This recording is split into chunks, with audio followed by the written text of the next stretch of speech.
एक बार 5 असमर्थ अपंग लोग एक जगह इकट्ठे हुए और कहने लगे, यदि भगवान ने हमें समर्थ बनाया होता तो हम परोपकार के बहुत सारे कार्य करते।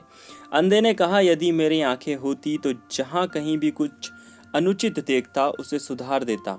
लंगड़ा कहने लगा, भगवान ने अगर मुझे पैर दिए होते तो दौड़ दौड़ कर भलाई के कार्य करता। निर्बल ने कहा, अगर मेरे पास बल होता तो अत्याचारियों से मुकाबला करता।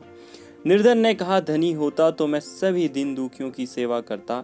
अनपढ़ ने कहा, मैं अगर विद्वान होता तो संसार में ज्ञान की गंगा बहाता, धर्म का प्रचार प्रसार करता।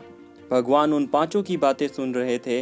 उन्होंने पांचों को आशीर्वाद दिया और देखते ही देखते अंधे ने आंखें, लंगड़े ने पैर, निर्बल ने बल, निर्धन ने धन और मूर्ख ने विद्या पाली।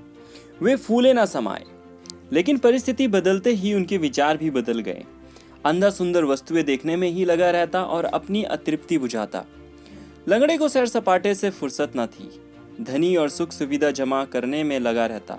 निर्बल ने अपने बल से दूसरों को आतंकित करना शुरू कर दिया और विद्वान ने अपनी चतुराई से समाज को मूर्ख बनाना प्रारंभ कर दिया। एक दिन भगवान उन 5 असमर्थ लोगों का हाल देखने आए। उन्होंने देखा कि पांचों अपना अपना स्वार्थ सिद्ध करने में लगे हुए हैं।